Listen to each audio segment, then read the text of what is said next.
Akka mul'atan dhaggeeffattootaaf Dhootota TV mo'aa nagaan Waaqayyoo isiniif haa ta'u.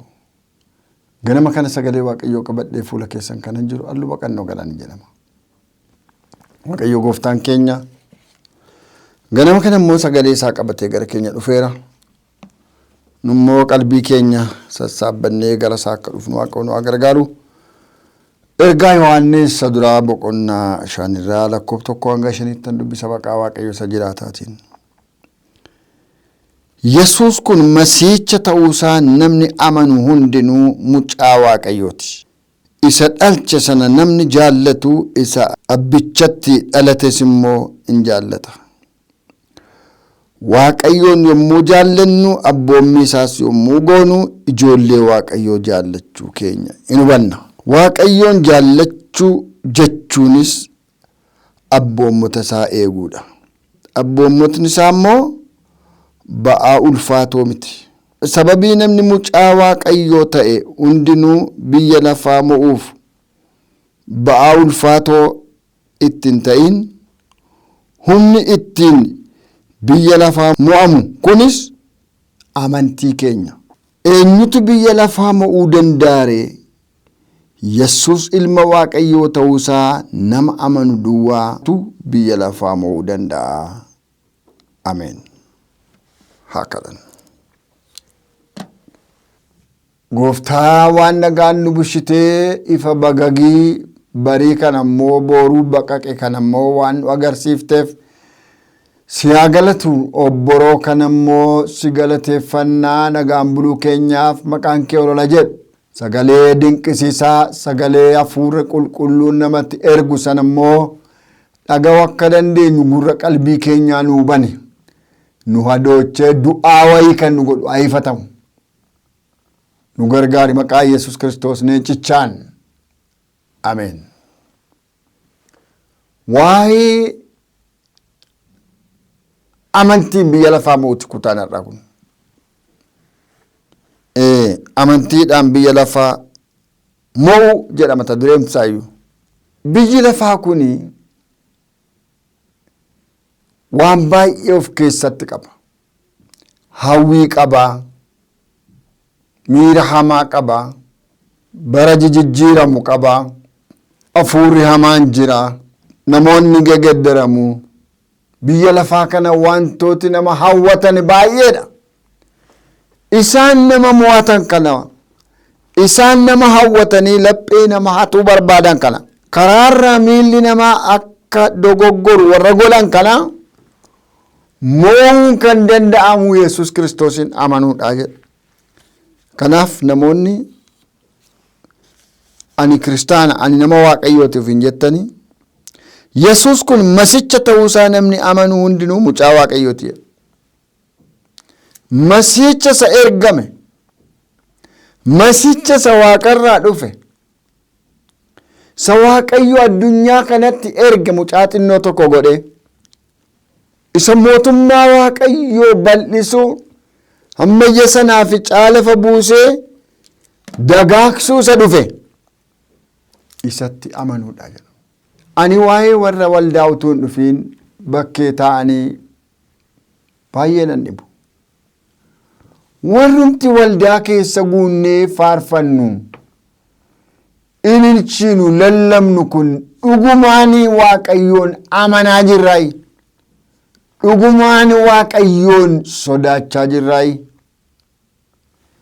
Waaqayyoon waa gargaaru. Kutaan dubbii har'aa kun dhoksaa baay'ee of keessatti qaba. Isa dhalche Waaqayyo abbaa inni amanu suni isa dhalate ilma isaasiin amanaa jedha. Isa amanu hin jaallata. Isa jaallatu isa kanas hin jaallataa jedha. Waaqayyoon immoo nan jaalladha jechuu duwwaadhaan isa mul'atu otoo hin ta'in abboommota isaa eeguun dubbii isaan tole jechuun sagalee isaatiif tole jechuuf hafuura isaatiif tole jedhanii akka dubbii Waaqayyootti jiraachuudhaan jaalala isaa mul'ifna malee afaanuma duwwaadhaan hin ta'u. Maaliif bara kakuu moofaa keessaa sabni kun hidhii isaatiin waaqa waaqa jedha garaan isaanirraa fagoodha jedhe. Jecha namaati waraabessatu namoota fixee jedhu iddoo tokkotti nama fixa jedhu. Jennaan walumatti qabee warra amantoota kiristaana jedhan isin nyaataa jedhani. Jennaan waraabessaa arganii kiristaanota maaliif nyaattaa jennaan hin nyaadhu ani kiristaana jedhe.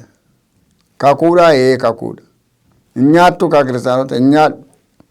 Achi booddee kakuu kana walii galanii nama wajjin gargar bahee namoota qaraxxamsee fixee hidhii duwwaa lafatti dhiise. Maal hin nyaatiin jettee hin jennee kiristaana hin nyaatiin siin hin jennee hin nyaadhu nyaanne ammas kiristaana hin nyaanne. Maal jennaan kunoo hidhii isaa isa kiristaana ta'e dhiiseera isa kaan hin nyaadhee jedhama. Garaa kee guutuu jireenya kee guutuu humna kee guutuu yaada kee guutuu waaqayyoo kee jaalladhu jedha sagalee waaqayyoo. So firoota koo in amanna taanaan garaa keenya qulqulluu amanu. Miila lama qabaatanii muka lama yaabanii jedha Oromoon. Biyyi lafaas nu marareessa duukaa fiigaa. Nama waaqayyoos ta'uun nu mararee takka waldaa dhufnee lixaa. Wal keessaa iddoo lama akkamitti jiraatu saree mana lamaa nyaattu waraabessa gidduu nyaataa jedhu biyya keenya. Saafuudha waaqayyoof. Kanaaf namni waaqayyoonan amana jedhu dubbii waaqayyoo eeguudhaaf akka dubbii waaqayyootti jiraachuudhaaf hamma namaatti hamma isaa danda'ametti of dhiyeessuutu hoolaa aarsaa godhee of dhiyeessutu sana jira. Hoolaa aarsaa waaqayyoof dhiyaatu godhee qaama isaa waaqayyoof dhiyeessutu sana jira. Nan jaalladhaa afaan duwwaan hin ta'uu abboommi isaa eeguu ijoollee waaqayyoo jaallatu. Waaqayyoon jaallachuu jechuunis abboommota isaa eeguudha. Abboommonni isaa immoo ba'aa ulfaataa miti jedha. Abboommiin waaqayyoo kun ba'aa ulfaataa miti. Sababii namni mucaa waaqayyoo ta'e hundinuu biyya lafaa mo'uuf sababii inni mo'uuf ba'aa ulfaatoo itti hin ta'in humni ittiin biyya lafaa mo'u kunis amantii keenyaa jedha. Amantiidhaan na gargaara waaqayyo. Na dandeessisa waaqayyo.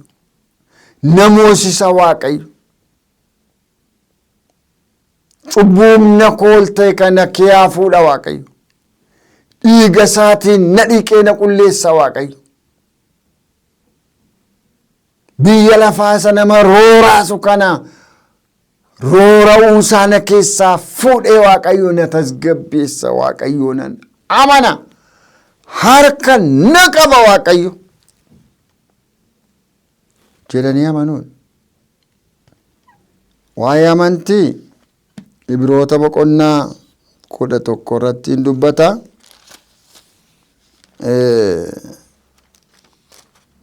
Garuu amantiidhaan kan inni namatti salphatuu fi akkamitti biyya lafaa danda'an immoo waan baay'eetu laphee namaa ta'a, waan baay'eetu qalbii namaa ta'a, waan baay'eetu nama sossobaa.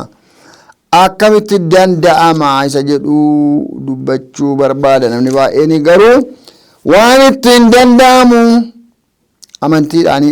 Amantiin waan abdatan dhuguma hin ta'a jedhanii fudhachuudhaan waan ijaan hin argines akka waan arganiitti jira jedhanii lakkaa'uudha jedha amantii jechuun kana. Maqaan waaqayyo isa jiraataa kan eebbifame haa ta'u. Lakkoobsa 27 inni amantiidhaan dheekkamsa mootichaa utuu hin sodaatiin biyya Gibxii ba'ee isa ijaan hin argamne akka waan arguuttis yaada isaatti jabaate jedha waa'ee Museeti kun. mootii Gibxii utuu hin sodaatin amantiidhaan Kana'aanin ilaale. Dheekkamsa sana utuu hin sodaatin amantiidhaan biyya sana ilaale. Dhaqee ilaale jedha. Firoota koo ba'aa ulfaataa waan hin taaneef amantiidha. Amanuudha. Waaqayyoon amanu siree keenya yoo amannee irra ciifnee bulla mitiire naan dhooti naan cabdi hin jennu. Naan jigdi hin jennu. Hin jiru. Mana keenya iyyuu alaaf keessaan cufannee yommuu ciifnu qe'ee nagaadha jennan. Garuu cabuu banamuu dandeessi. Waaqayyo duwwaadha astamaamaanyiin kan itti hirkatan kan amanatan. So biyya lafaa mo'uun dadhabe'ani namoonni foon koo namoonni biyyi lafaa namoonni seexanni namoonni hawwiin garaagaraa kan jennu yoo jiraanne amantiidhaan moona waan ta'eef amantii waaqayyo nuuf haa kennu. Warri keenya akkana jedhu. Amantiin haa kenne agarraami gooftaan na jabeesse. Amantiin haa kenne agarraami gooftaan na jabeesse. Kadhannume amantii nuu kenni. Amantii hafuura keetu namaa kenna. Garaan namaa shakkituudha. Phexros kanaaf bishaan isa liqimsee oole qilleensi dache keessa isa buusee oole amantiin itti hir'ate. Ergamoonni abdii kutatanii gaafa nuyi dhumnu hin gadditu jedhanii raafamanii qilleensa sodaatanii. Isin warra amantii hir'unan amma yoomiittan isinii wajjin rakkadha jette Yesus. Biyyi lafaa kun yommuu raafamu abidda gamaa gamanaa yommuu walitti tufu. Yommuu mana walitti jigsu yommuu dhagaa walitti darbatu yommuu abidda walitti darbatu. Yommuu wal nyaatu yommuu wal arrabsu yommuu wal ari'atu garaan namaan raafama garaan namaan sodaata. Waaqayyoo badisa nama oolchitu dheekkamsa bara si'anaa sabobaa kana keessaa nama oolchitu akka nu gargaartu amantii gidiraa biyya lafaa kana mo'u amantii waraana si'anaa kanarraa hafu. Amantii jibbaaf ceephoo biyya lafaa kanarraa hafu. Amantii xu'aa'ummaa kanarraa hafu. Amantii waaqayyootti hirkatee darbu. Amantii maqaa waaqayyoo qabatee darbu. Amantii haalli hin tochoofne barri hin tochoofne jireenyi hin tochoofne amantii konkiriit ta'e dhagaa irratti ijaarame akka nu keessa keessuuf si kadhanna. Miila koo dhagaan sochoon irra naa dhaabachiiseedhe garbichi kee. Miila keenya dhagaan tochoone dhagaa golee sanarra nuu dhaabi nu jabeessi. Karaa adda addaa warra raafaman miilli isaa lafa qabachuu warra dadhabe amantiin warratti hir'ate gargaari.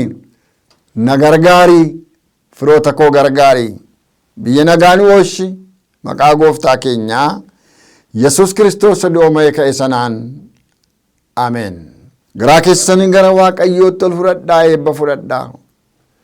Waaqayyo sinaa eebbisuu sinaa eegu. Waaqayyo fuula isaa isiniif ibsuu isinitti araaramu. Waaqayyo fuula isaa gara keessanitti haa deebisu nagaa isaas guutummaatti isiniif haa kennu. Maqaa Waaqayyo Abbaatti kan Ilmaatti kan Hafuura Qulqulluutti Waaqayyoon keenya tokko. Ameen. Stuudiyoo kana keessana waliin kan jiru ogeessa kaameraa Duulaa Taayyee Waaqayyo isaa eebbisu jechaa yommuun xumuru amantiidhaan mo'ama biyyi lafaa. Guyyaa gaarii.